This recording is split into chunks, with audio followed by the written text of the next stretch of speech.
నమస్తే, welcome to DY news. Jangareddygudem మండలం గురువాయిగూడెం గ్రామం నందు తెల్లమద్ది చెట్టు కింద స్వయంభూలై వెలిసిన శ్రీ మద్ది ఆంజనేయ స్వామి వారి దర్శనార్థమై చుట్టుపక్కల గ్రామాల నుండియే కాక సుదూర ప్రాంతాల నుండి అధిక సంఖ్యలో భక్తులు విచ్చేసి స్వామివారి ఆలయం చుట్టూ 108 ప్రదక్షిణాలు చేసి మొక్కుబడులు తీర్చుకుని శ్రీ స్వామివారికి అత్యంత ప్రీతికరమైన తమలపాకులతో అష్టోత్తర పూజలను, అన్నప్రాసలు, వాహన పూజలను ఆలయ అర్చకులచే నిర్వహించుకున్నారు.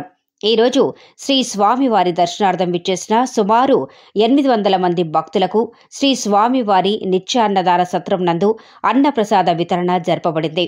ఈ రోజు మధ్యాహ్నం అనగా 1 గంట వరకు శ్రీ స్వామివారి దేవస్థానానికి వివిధ సేవల రూపేణా 1,04,100 రూపాయలు ఆదాయం వచ్చిందని, శ్రీ స్వామివారి జన్మ నక్షత్రం పూర్వభాద్ర నక్షత్రం కావున శ్రీ సువర్చల హనుమత్ కళ్యాణం ఆలయ ప్రాకారం మండపం నందు ఆలయ అర్చకులు, వేద పండితులు ఆధ్వర్యంలో జరిగినవి. శ్రీ స్వామివారి దర్శనార్థమే విచ్చేసిన భక్తులకు ఎటువంటి అసౌకర్యములు కలగకుండా ఆలయ పర్యవేక్షకులు కృష్ణ కోరగంటి రంగారావు గారి పర్యవేక్షణలో తగిన ఏర్పాట్లు గావించినట్లు ఆలయ కార్యనిర్వహణాధికారి ఆకుల కొండలరావు తెలిపారు.